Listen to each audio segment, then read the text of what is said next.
Sahana Bhavatu Sahanau Bhunaktu Sahaviryam Karavavahai Tejasvinnavadhitamastu ma vidvishavahai. Om Shanti Shanti Shanti. Angushthamatrah Purushottaratma Angushthamatrah Purushottaratma Sada Jananam Hridaye Sannivishtaha Sada Jananam Hridaye Sannivishtaha Hrida Manisha Manasa Bhikliptaha Hrida Manisha Manasa Vikliptaha Ya etad viduramritaste bhavanti. Ya etat viduramritaste bhavanti. Something similar we have encountered earlier. That's why I felt we have done that.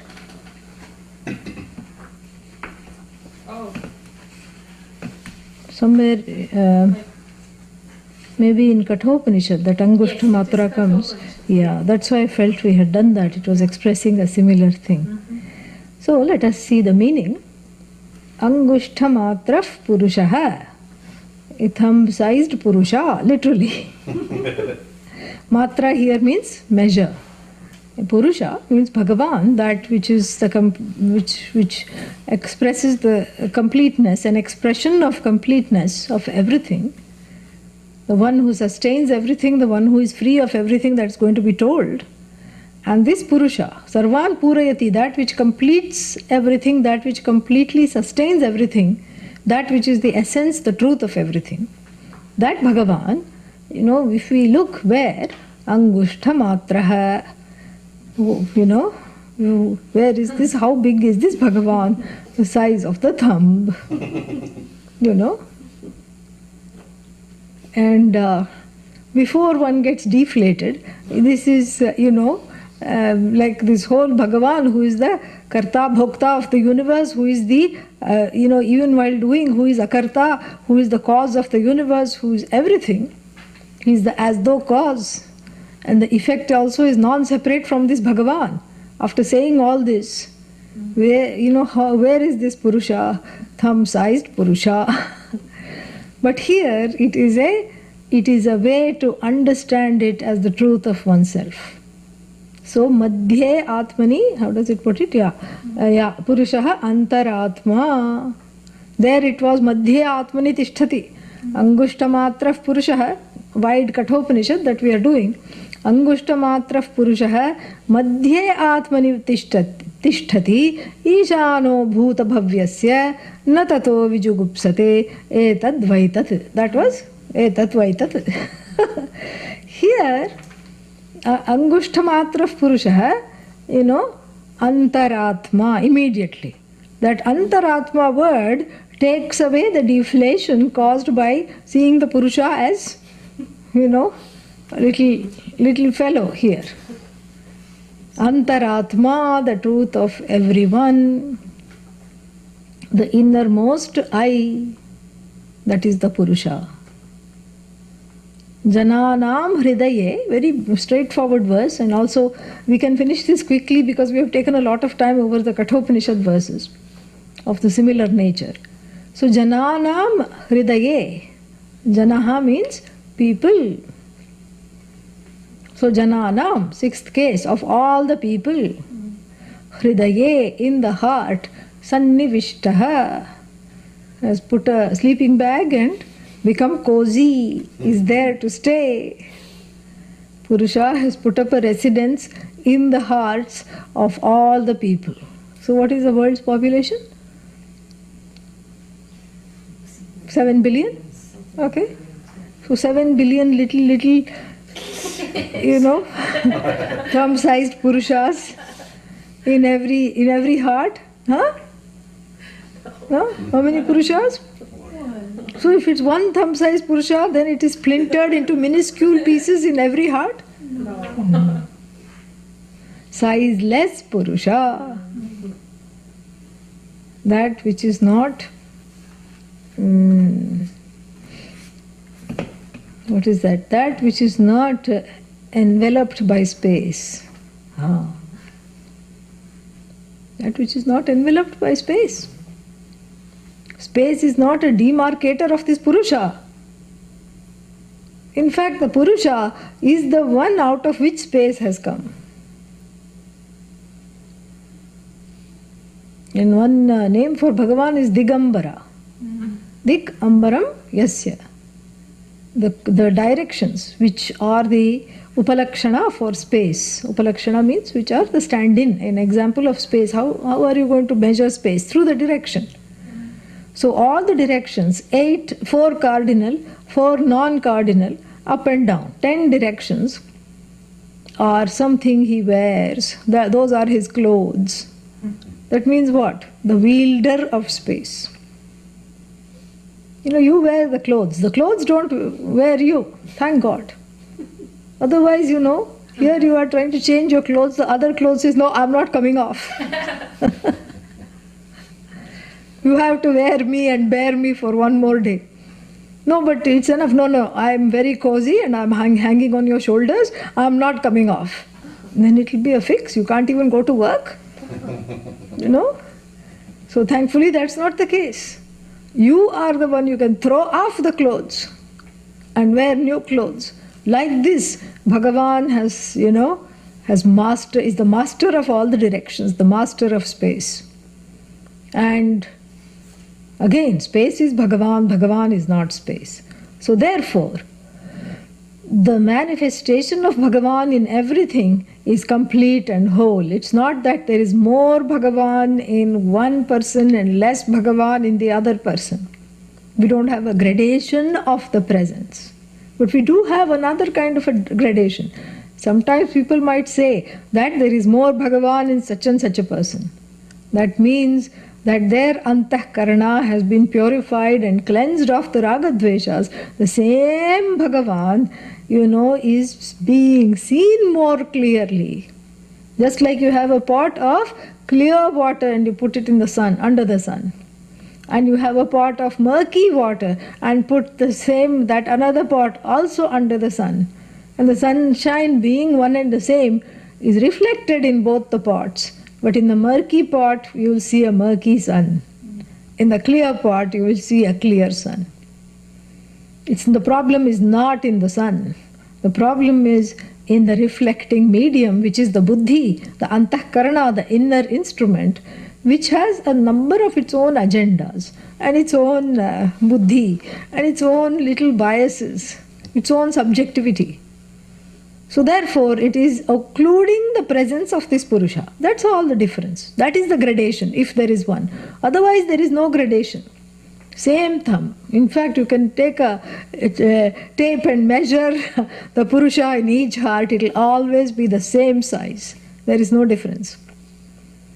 And this is a metaphorical way of saying that this thumb size Bhagavan is there in every heart. The question comes, why thumb size? Why not say at least 1 foot? If I am 5 feet so and so inches, then at least 1 foot, 1/5 should be Bhagavan. 1/6 should be Bhagavan. But this thumb is very aruchi it creates. Aruchi means it's a tasteless expression. Why thumb size? Well, for 2 reasons. When you make a fist, right? And that is the size of the heart. And generally to measure the heart, you put the thumb inside and make a fist. And that is the size of the heart. And that which is within is so it's like that is one meaning, is that size of the heart which is measured by keeping the thumb in the fist and making a fist over the thumb. That which is that size of Bhagavan, that is the truth of the heart, is Bhagavan. That is one meaning. The second meaning, however, is much more interesting and much more pertinent for us, which is that, in a way, coming to this knowledge, thank God the Bhagavan is only thumb size. Yeah, because if Bhagavan was everything, then what about this Ahankara? Ahankara will say shoo, shoo and sweep Bhagavan, try to sweep Bhagavan away. Even this thumb-sized fellow, Bhagavan cannot be tolerated by the Ahankara. The Ahankara wants to make itself a carve for itself a limited and a unique entity, and it thinks of itself as the master of the body-mind-sense complex. There is no room for anything else. So therefore, for the purposes of upasana, meditation, contemplation, we introduce Bhagavan slowly. Thumb size, heart size. Then the whole heart is occupied by Bhagavan, occupied by Bhagavan. When the Ahankara is ready to let go. So the Shruti doesn't want to frighten the person. Already one feels split that there are two entities living there.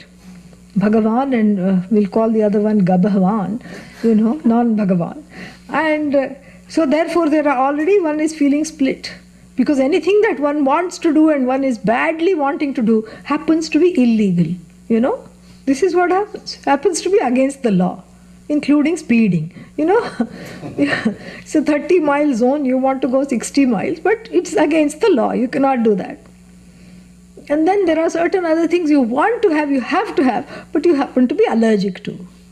And in ancient medicine, we say that there is, that all the things one craves for, one must not have because that is the completely opposite of what the body needs. You will find that in Ayurveda there is these three humors, which are not very humorous, discussed. Humor means doshas, like certain things that that can go out of balance. Vata, the principle of air, air principle. Dry, cold, and light. Those are its qualities. Pitta,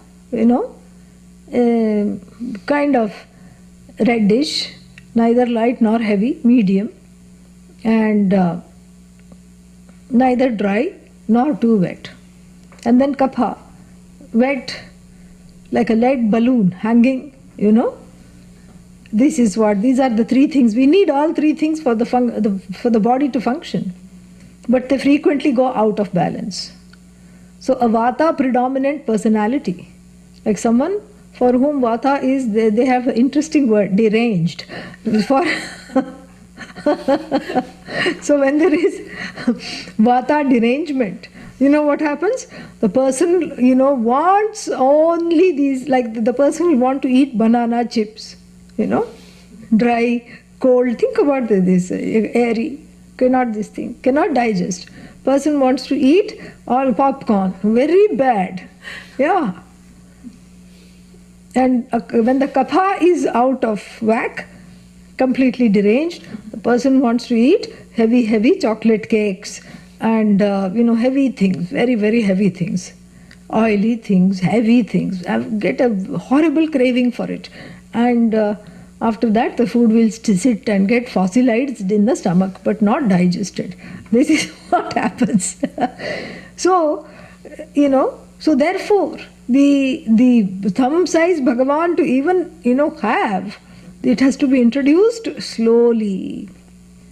It has to seek approval. Until the person is ready, the person has to seek approval of the Ahankara. This is how the seeking approval will look like. Seeking permission from the Ahankara to let Bhagavan inside. Actually, Bhagavan is what upholding the Ahankara also. But since everybody is a split, garden variety split personality, this is what the conversation will look like. So, here is the Sakshi, the witness, talking to the Ahankara. So, you've been having a hard time lately. No, not really. No, I admit it. I think you've been having a hard time lately. Yes, I have been beaten around a little bit, that's right. I have been subject to the slings and arrows of fortune, outrageous and otherwise. Yes, I'm having a difficult time. Yes, everybody seems to be getting ahead of me. Yes, I'm not getting invited to many parties. Yes, nobody is acknowledging me. Yes, I'm having a hard time. They say that prayer is very good and Vedanta is very good. So I think you should incorporate a little bit of that. No. Bad idea. Don't have the time for it also. Well, listen, you can just have a little meditation. You can just sort of, when you're having a hard time, you have to seek Bhagavan. Where? Right here. Right there? Yeah. Right here in the heart is Bhagavan. How big? Don't worry, only thumb-sized. Then the ahankara calms down. Oh, okay. The whole of the body, mind, sense complex for me, and thumb-sized one little fellow is sitting there, doesn't matter. One day I will just go in the morning and go like this. That's okay. That's all the thing is. So to make it little less intimidating, the second reason. The third reason also is to say that the heart is the center of everything. We're not talking of the physical heart. We're talking of the spiritual heart, so to speak. The heart, according to Ayurveda and even ancient Chinese medicine, the heart is where the mind sits. Mind has to sink into the heart for a certain level of balance. So that way, the truth of this heart, in fact, we use the word heart like that, the heart of the matter. Let's get to the heart of the matter. It's not that there is some beating heart in the matter, but we are talking of a metaphorical heart. Here also we are talking of a metaphorical heart that is the center of this very being. Exactly in the same place that the ahankara is cognized, Bhagavan is also cognized. And if Bhagavan himself, poor fellow, is thumb-sized, ahankara is also a little chota fellow. We don't have to make him bigger than it is. This is the idea. So sarvesham jananam hridaye sannivishtaha samyak nivishtaha, carefully and well ensconced, well placed is this small baby Bhagavan. Why baby Bhagavan? Because the mind itself is a small, place where the Bhagavan is recognized. So just like when you have 20 pots of water in the sun, each one is, showing a little angushtamatra reflection, thumb-size reflection in small pots. So this jiva is small, compared to Bhagavan. So in the truth of this jiva is that it is able to see this Bhagavan as the very truth of its own body, mind, sense complex. So sarvesham hridi means in the center, is the center of hridaye or hridaya. See, the word hridaya, which means heart, has two formations. Hrit, which is a takaranta, and hridayaha, which is a akaranta. So hridaye, you can say, or hridi. Seventh case, both are seventh case. So hridi sannivishtaha, hridaye sannivishtaha, same thing. And hridaye sannivishtaha. So the same Bhagavan is this being who is the truth of everyone, is there in the heart of all, all creatures. This limitless Bhagavan is the truth of all living beings, all sentient beings, is the indweller. Sannivishtaha means the indweller. And then let's skip the third line for the time being and go to the last line. Yaha etad viduhu, the one who knows this. The one who knows this, what happens to them? Amritaha te bhavanti. Amritas te bhavanti.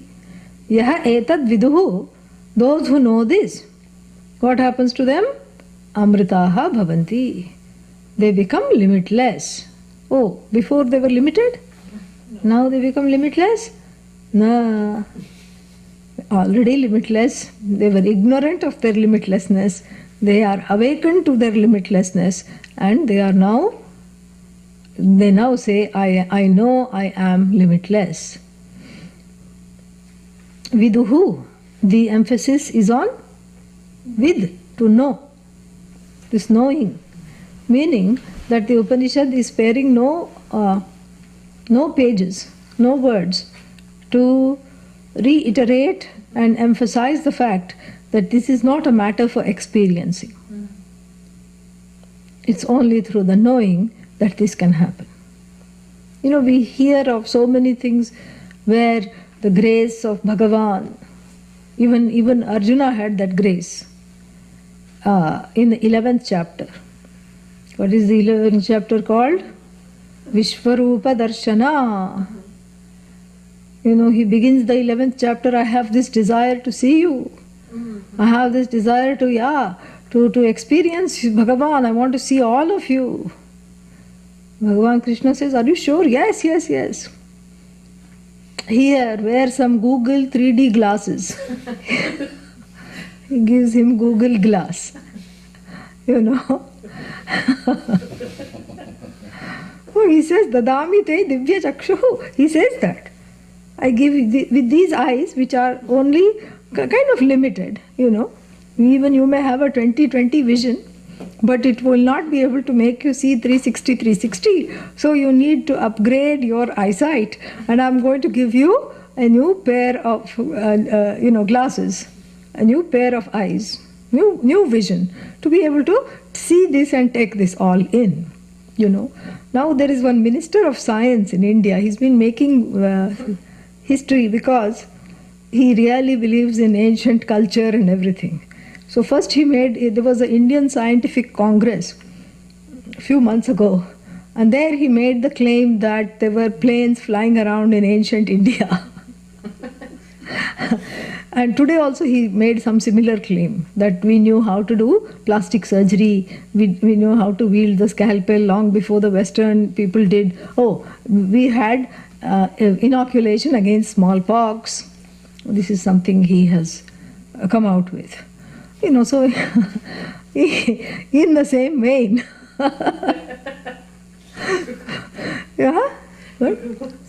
in the same vein we can say we also had Google glasses. The first pair was given by Bhagavan Shri Krishna to Arjuna to be able to see his Vishwarupa. Anyhow, that's an aside.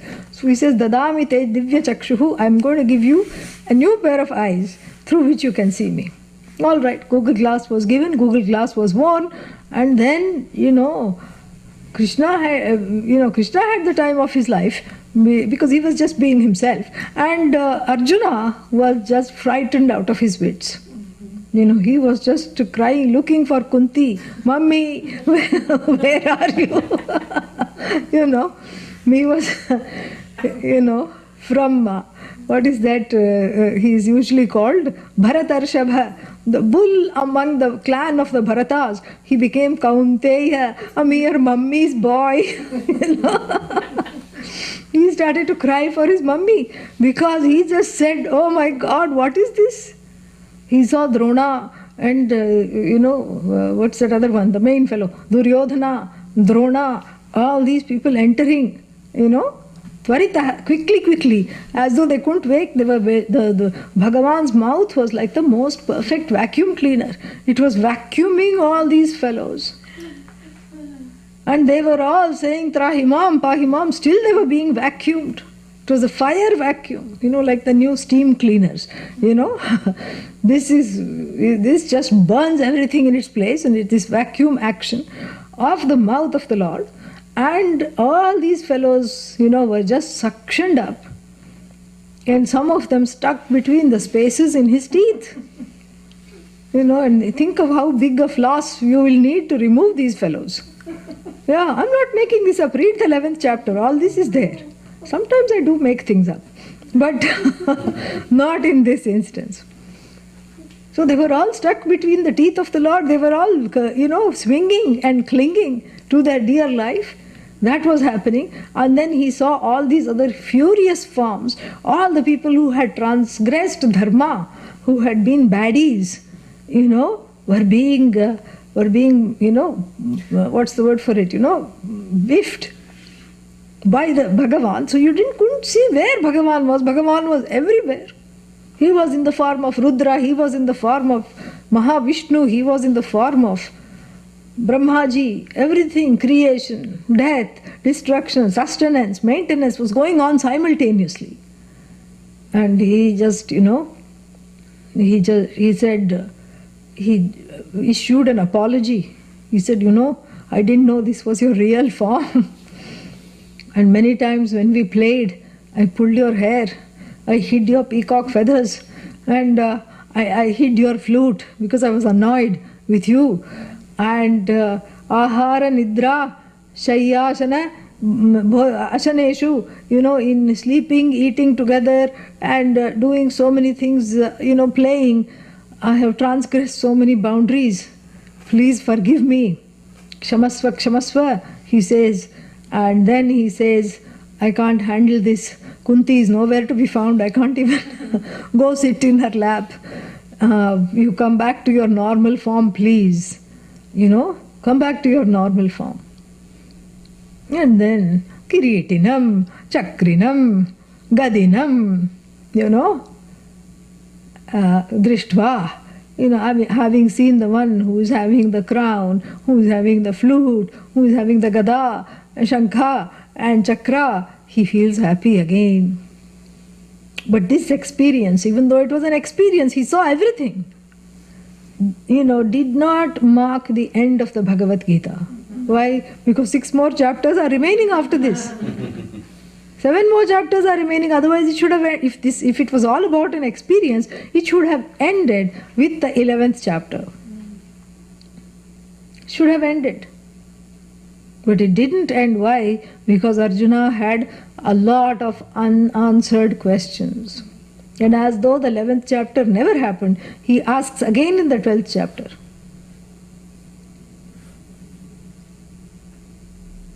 Who are the ones who worship you? Bhaktanam te paryupasate. Who is the tesham ke yogavittamaha? Who is the best worshipper of you? What kind of worship? These are the forms of worship. Nirgunam, sagunam, all these things, and karma yoga. Who are the best forms of worshippers? What a question to ask after this, if this experience was enough for him to be quote unquote enlightened, to have self-knowledge, then there need not have been other chapters. And he should not have had any more questions, because when all the questions are gone, that is what is self-knowledge. There is nothing more to seek, there is nothing more to ask, there is nothing more to ponder. This is what it is. Yeah. So the questions are gone. And if the questions are gone, then there is nothing to pursue. But here, often, especially in modern Vedanta, the mistake is made. It's a frequent mistake to go for the experiences. Yeah. There's always this penchant for experiences. And it's okay to have experiences, but really speaking, the focus should be on the knowledge. If the knowledge is overpowered by the experience, then that experience is no good. No good at all. Knowledge cannot be overpowered by the experience. The experience also begs knowledge at the end, because once you have an experience, I had this spiritual experience, everything was one and I was not angry at all. Okay, that's wonderful. Especially for others around you, it's wonderful. And then what? What does it mean? You have to see, you have to look into that. When you ask the question, what does this experience mean? You have left the realm of experience and come into the realm of knowledge. So therefore, this is what the Upanishad is trying to tell. Ye viduhu. The ones who know. Not ye anubhuyanti. Not the ones that experience this. The ones who know this without a doubt, without any place for error. No doubt, no error. Whose knowledge is crystal clear. No shadows in this knowledge. And so such a person is called Amritaha. Such people are called Amritaha. And ye viduhu. These people who know this, what do they know? That sarvesham jananam hridi Bhagavan Purushaha Purnaha Sannivishtaha. That this Bhagavan is myself alone, which is residing as the indweller of all beings. This is what is to know, and this is the only thing that is there to know for me to be free of the notions of bondage. When the notion of bondage is not known as a notion, it becomes an ocean of bondage. That's what happens. very small difference between notion and ocean, correct? Yeah. But then if you don't see it as a notion, very quickly it becomes an ocean. Why? Because you cried so much. That's why. So therefore, ye viduhu.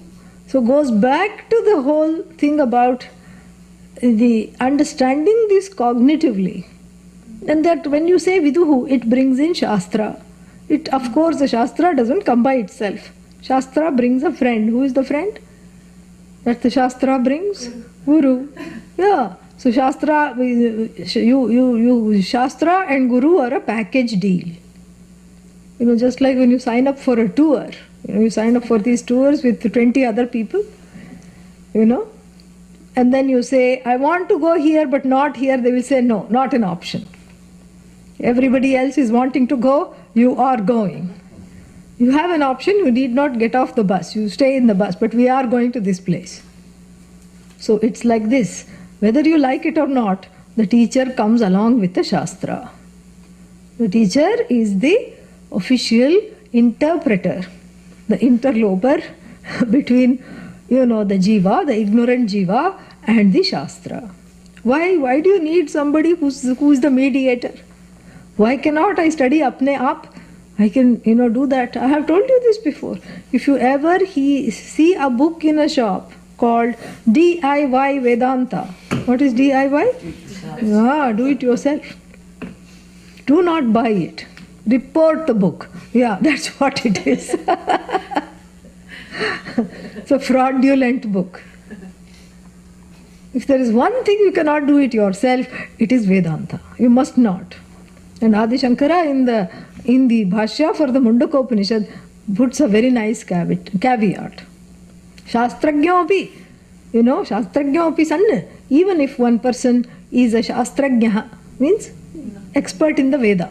Shastram janati, but not janati fully, but just knows what all it can repeat it. Expert in repeating the Vedas. Shastrajñopi swatantriyena brahmanveshanam na kuryat. Please don't do brahmanveshanam, anveshanam, enquiry, brahma, into Brahman, all by yourself, even though you know Sanskrit and you have studied a few things here and there. Please do not do this. It is to your own peril. Because why? It's not that some, heavy-handed hierarchy and some chosen few as the interpreters. That's not the point. The point is that you come in your own way, your own infrastructure of myself as limited person. If the limited person is looking into the limitless, they will not see the limitless. They will only see limitations. Like the person who was given this big old manuscript of all the Upanishads, and he opened it. First he wanted to say, wow, this is so wonderful. But then he saw all the places where the worms had eaten and, bored holes, and he could not get past that. You see? This is one way in which one's own infrastructure, that obsessive compulsive personality, came in the way of even appreciating what was inside this. Appreciating the wonder of this gift, these ancient manuscripts, rescued from the mouths of baby goats of ancient times, Otherwise they would have eaten, many books were eaten by the goats, well assimilated. Yes? Yeah. And that's the whole thing. And so here they don't see how wonderfully kept it is. Yet, yes, it has a few holes, but that does not detract from its glory. And then similarly, the person who feels sad is told, Atma is Satchidananda, Atma is Ananda. What is that person going to do? Yeah, and turn the page. The person who is feeling limited is told, you are Amrita, limitless, you are deathless, you are immortal. Yeah, right. Turns the page. The person who is, embroiled in all kinds of issues and unable to extricate herself or himself is told, Asango hi ayam purusha. This purusha is totally unafflicted and uninvolved with everything. Yeah, go tell it to somebody else. And then you get bored and put the book away. So therefore, the Shastra includes Guru. Guru includes what? Classes. Classes includes my ability to come to the classes. Ability includes will. my free will to plonk myself in front of the class. Now, even though online is very easy, still you have to turn on the computer, still you have to, you have to make certain choices. So all those choices are included, and those choices, interestingly, can be part of the prarabdha karma from the previous life. Guru upasadanam, approaching the Guru, having the Guru. And so that the punya doesn't run out, because I don't know how long I'm going to have the Guru. Maybe 5 days, maybe 6 days, who knows how much the punya is there. So therefore I become prayerful so that, that continues until the knowledge is completely gained.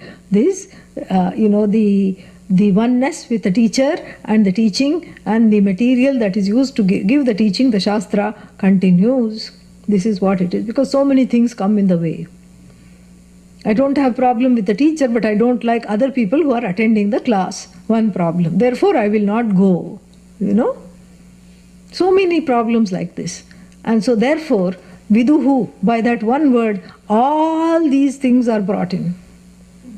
My mumukshutvam, my desire to learn, my jignasutvam, my desire to be free, desire to learn, my seeking someone who knows, my sticking to a certain program of studies, without, the ahankara coming and wreaking havoc on my pursuit, my ability to persevere in this knowledge, all that is included.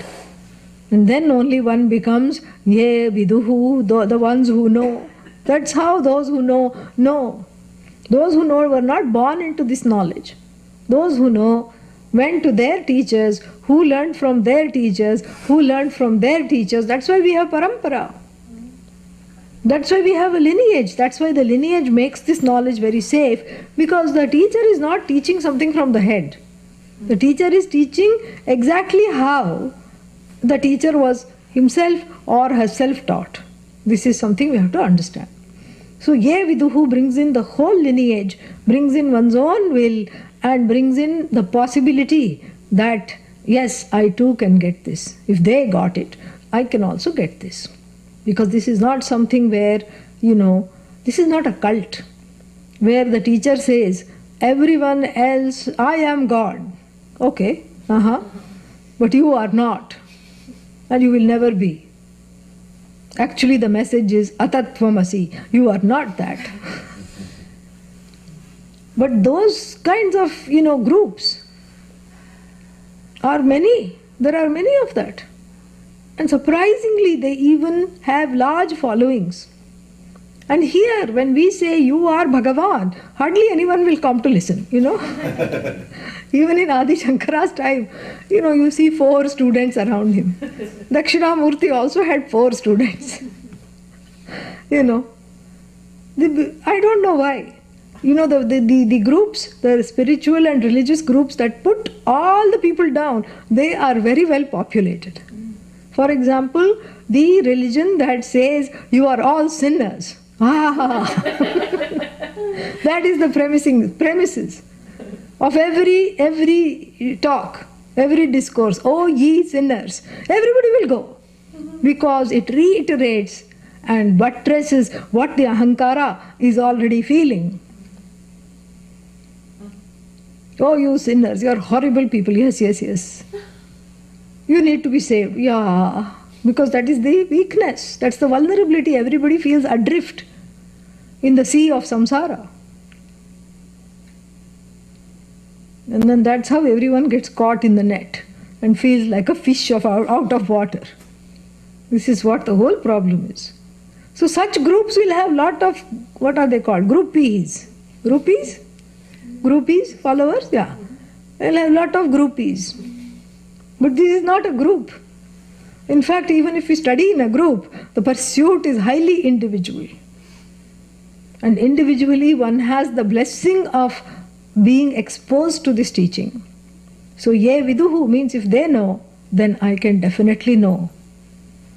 In fact, there is no teacher, no student, nothing.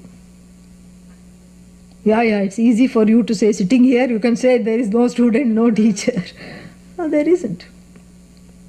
In fact, the Shishya-Guru duality is the last frontier. Yeah. It's the very last frontier. In fact, we create this duality on purpose.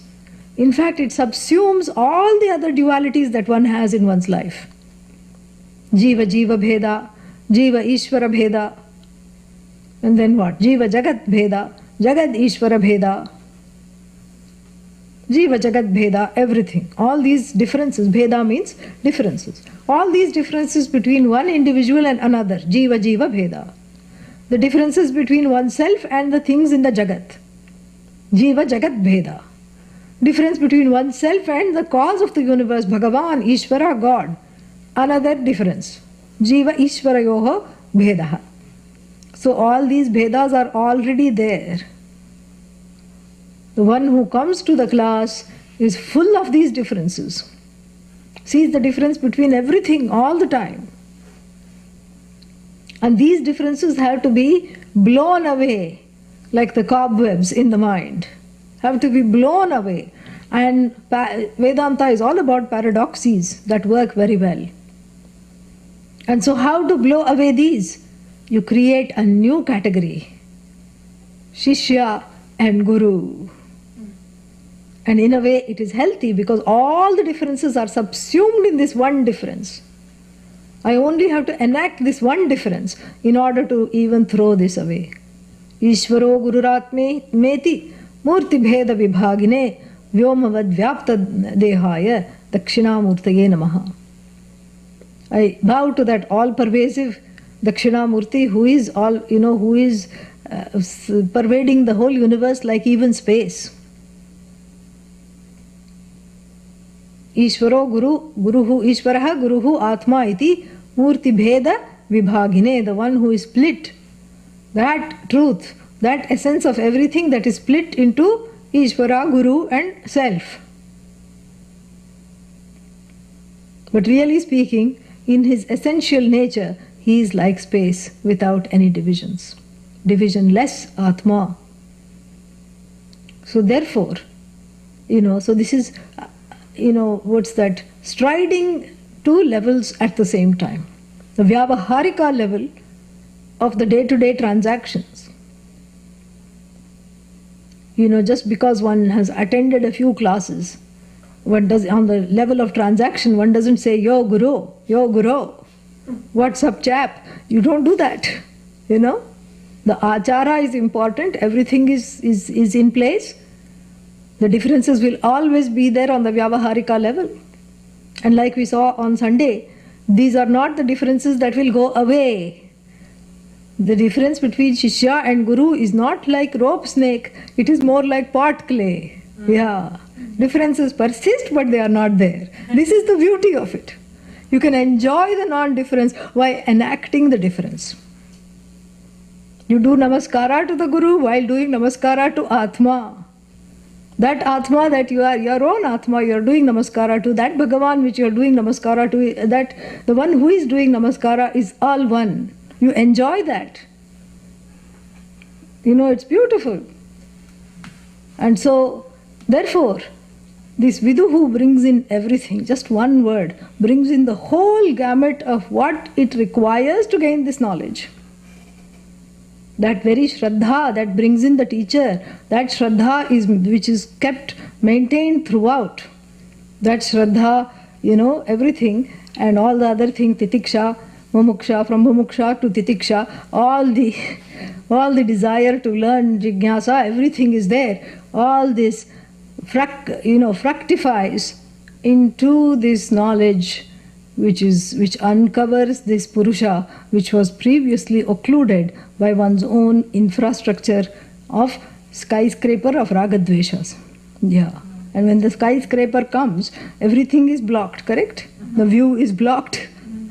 Yeah. The skyscraper is actually made of a house of cards. Domino effect. You just prick the ahankara, everything comes tumbling down. Yeah.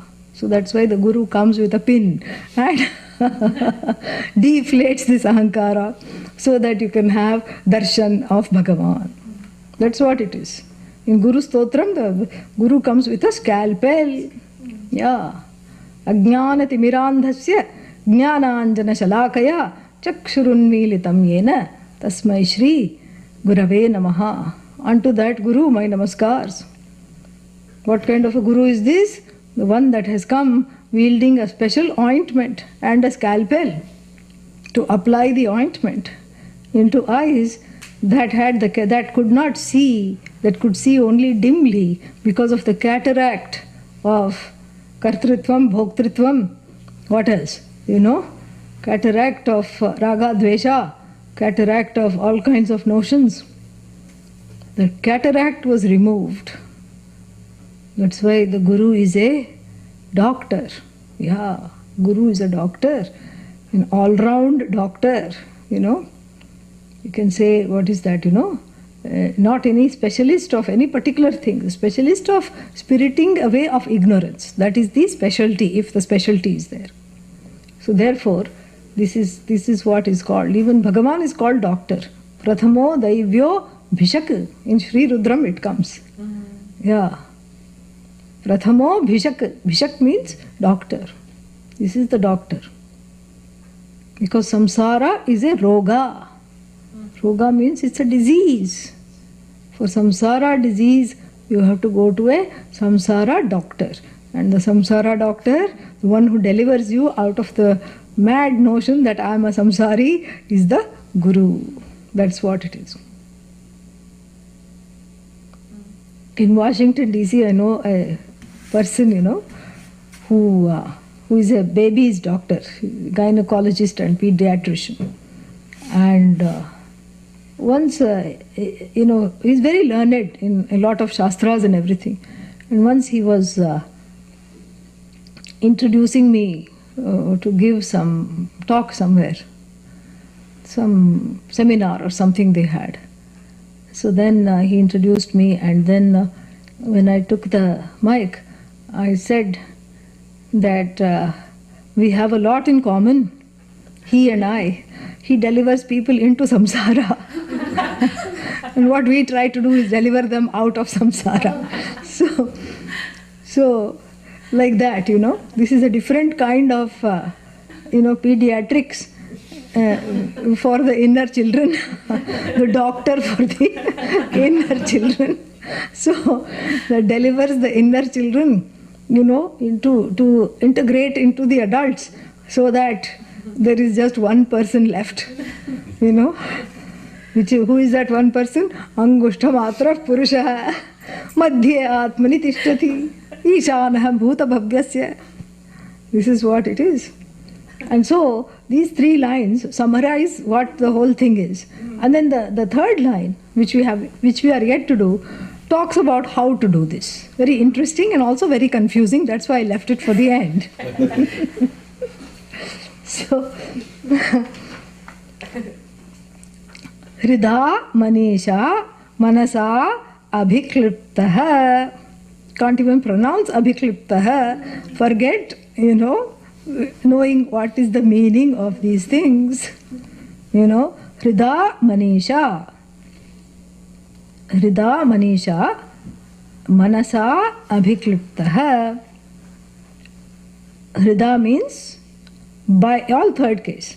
We'll just see the meaning first of the words. Hrida, by the heart.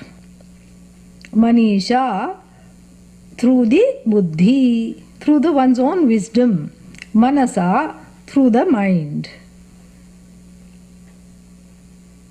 Through the mind.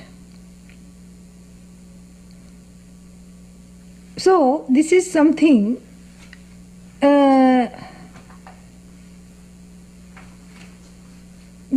very interesting, because there are two kinds of interpretations possible. One is, as I said, how to get this knowledge. Certain points are given, and that itself is subject to some confusion that we will see. And the other one has some similarities with what is going to come in chapter 4. So, if you look at chapter 4,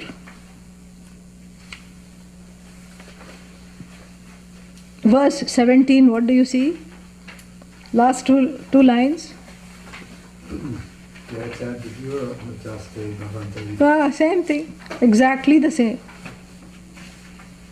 Exactly the same. Do you see that? Yes. Yeah.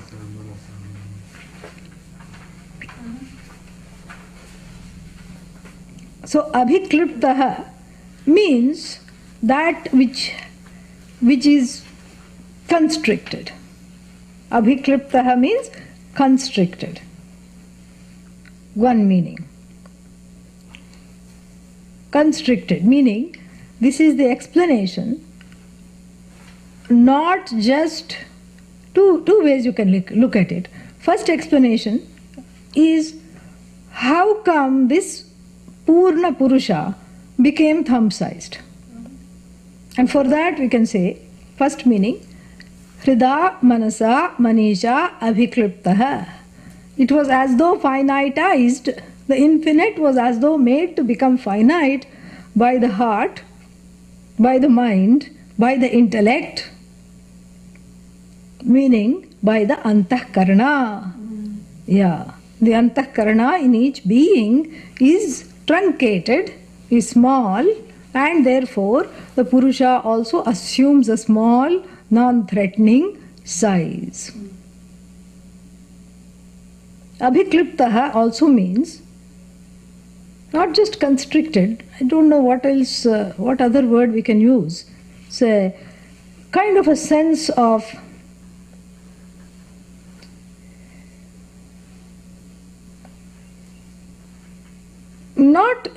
see, kliptaha means enveloping as well.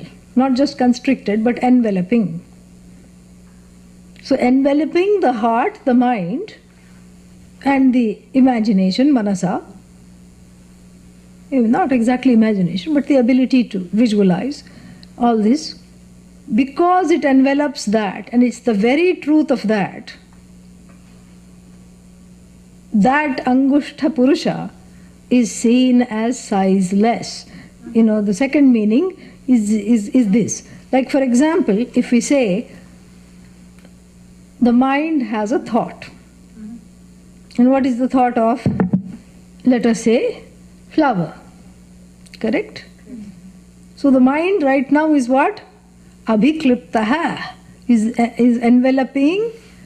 The flower is abhikliptaha by the mind. The mind is enveloping the flower. And when the mind envelops the flower, what happens? The flower thought occurs in the mind, correct? And so the mind goes and envelops the flower. It becomes what is called vritti vyapti. The whole mind has taken the form of a flower, correct? Yeah. And then what? Flower gone. Now what came after flower? Pot. Pot came. The mind is no longer stuck on the flower. Now the mind becomes completely present with the pot, and the whole mind, as it were, bends over backward to envelop the pot and then take the form of the pot. Previously it saw what? Flower. And now it saw pot. Now it will see flower pot. So it does the requisite changes in order to be able to take the form of the very thing that it is seeing. Now this is very interesting, because in this cognition there are two things. The cognition of the flower, correct? And then what else cognition is there? Knower of the flower? Huh? The knower of the flower? I. Self-cognition. I cognition. So there is the I cognition, the knower of the flower, and the flower itself, So there is, in other words, the object cognition and the subject cognition hidden in each thought. In each thought there is an object cognition. Even if the object pertains to the subject, like I am hungry, it's still an object, correct? So the object cognition and the subject cognition abide together, correct? The object cognition keeps changing. Flower, pot, flower pot, a million flower pots. So many things, it can keep changing. Glasses, computer, tree, house. What about the I thought? Stays. So this abhikliptaha, this mind and heart and the everything, that is as though given to the variable, to knowing the variables. All these karanas, upakaranas, these karanas means these instruments like the mind, the eyes, all these pramanas that I have, the mind that I have, is given to knowing and being completely dedicated to the variables. In and through these variables, the invariable hides. Yeah, the sizeless, timeless, invariable hides. Pratibodha viditam matam amritatvam hi vindate. They are also same, amritatvam. Here also amritaha bhavanti. So hrida manisha manasa abhikliptah. So the surface meaning is that which has been as though cut to size because of the individualization by the heart, mind, etc. Another meaning is in and through this abhikliptofied mind and heart, the sizeless Purusha right there is being understood. Ye viduhu, the one who knows the invariable through and in all the variables. That to cognize the variable, the presence of the invariable has to be there. Without the invariable, the variable cannot be cognized. Pot cannot cognize flower. So that consciousness, which is there in and through all the variables, unchanging, through the constrictions of the mind, the heart, the buddhi, everything, that is the indweller. And so the angushtha is as though, really. Now it is the sizeless, cognition, that which is the truth of every cognition, the content of the cognition. That alone is the subject because of which everything else is cognized. Ye viduhu, once I know this, I don't have to remove the upadhi. I don't have to stop having thoughts. Thank God. Otherwise you will just sit like this, Or you keep going like this, no thought, no thought. And then that becomes a thought. That I shouldn't have a thought becomes a thought. Just like you said, no desires, that I shouldn't have a desire becomes a desire. Ayyo Rama, this is what the whole thing is. So, ye viduhu amritaha te bhavanti. I thought I will do 2-3 verses, but next time.